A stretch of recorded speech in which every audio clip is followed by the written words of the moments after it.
Hello guys, and welcome back to another video and an edition of GES Minis, where I review things in a much shorter time period on one-off episodes and subjects than I usually would. And today I'll be talking about Indiana Jones and the Dial of Destiny.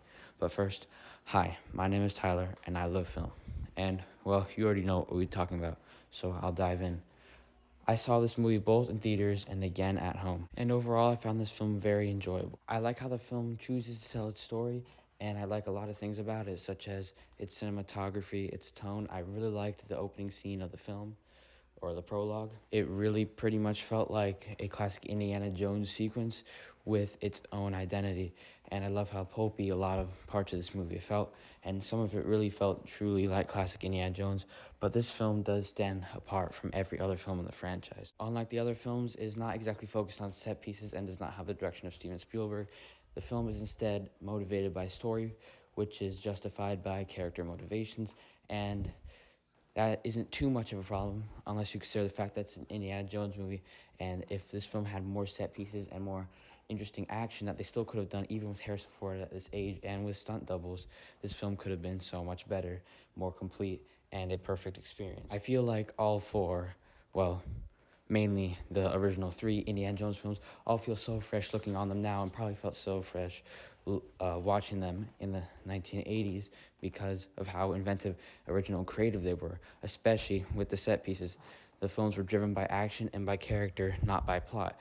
The motivation for the film was set up within the first half hour of the film, and the rest of it was pure adventure. And that was about all the plot that was given, and that really allowed those films to shine. And if this film had all of that, it would have felt much more like an Indiana Jones movie and been a much better movie.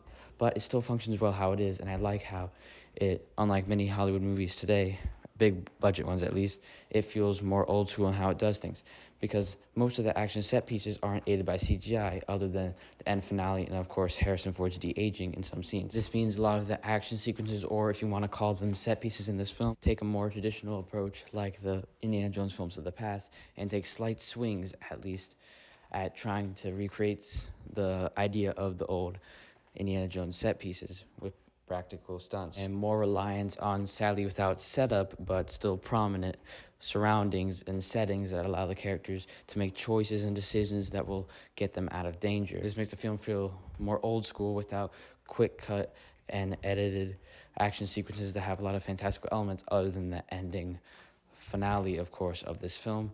And the direction is also very well done, with shots being held on longer, which is a nice change of pace, and some introspective scenes thanks to James Mangold and the cinematography. James Mangold is a very good director, and he shines throughout most of this film, though this is undeniably not his best work. Once again, I really like the cinematography of this film. So many shots just look crisp and beautiful, and it really elevates the entirety of this film.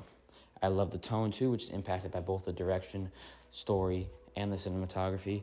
It just feels, pretty adventure-y, a little bit pulpy, and like a decently paced, more light-hearted adventure film, with plenty of thrills throughout. I must commend the film's use of side characters, returning characters, and its main supporting female lead, Helena. She was not annoying as I expected her to be, and did not overtake Indiana Jones really at all. Some stuff and dialogue should have been changed and cut out, but overall it was pretty respectful to Indiana Jones and did not push any kind of agenda very harshly. But the character really should have been tweaked, felt a little underdeveloped, and maybe could have been played by a different actress, but the actress in this film does do a good job, and I'm completely fine with how it turned out. I must also commend the choice to cast Mads Mikkelsen as the main villain. He does a great job, but I wish he was allowed to do more in this film, and they took more risks with the character, maybe even allowing him to go more insane with his performance, and as I do with the rest of the film, wishing it took bigger swings.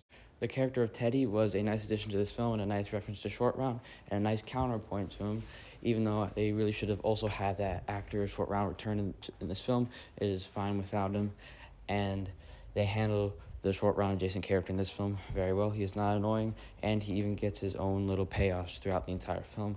The return of Sala is also handled well and does not feel cheap, and really adds to the thematic purpose of the film, with a great line that I will get into later. As a side note, I'd like to mention how I approved of how they handled Shia LaBeouf's character in this film, but wish they did a little bit more and respected the character with a little more reverence instead of just getting rid of him. And out of all of Harrison Ford's legacy characters, those being Rick Deckard, Han Solo, and Indiana Jones for that consideration, I believe Indiana Jones to have been given the best treatment by far out of all of them, and the most satisfying one.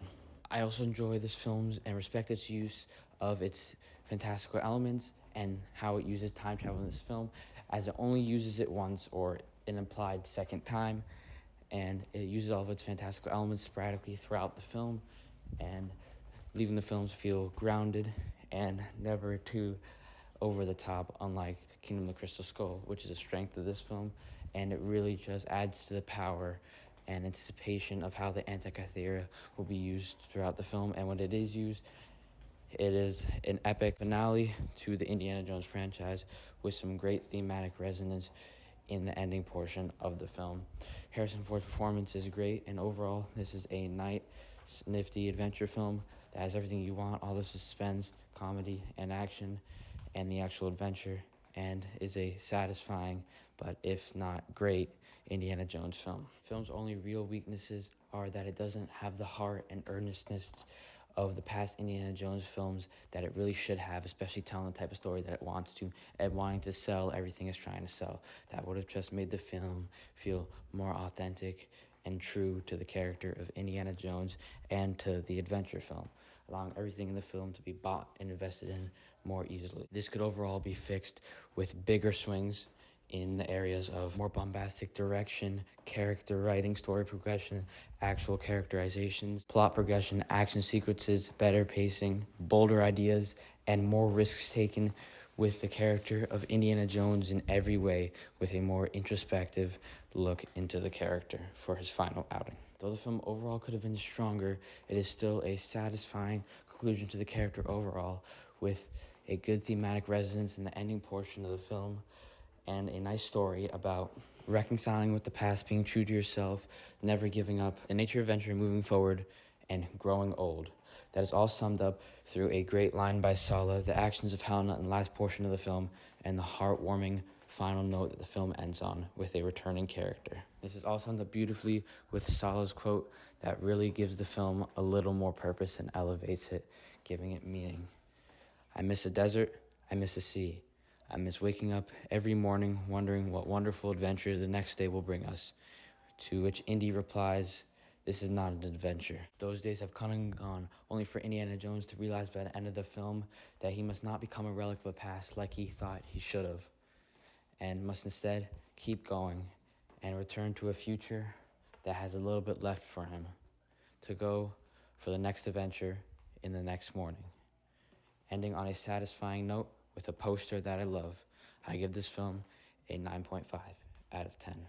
Maybe a slightly inflated rating, but I do not think this film is as bad as many deem it to be, and I believe it to be a nice conclusion to Indiana Jones.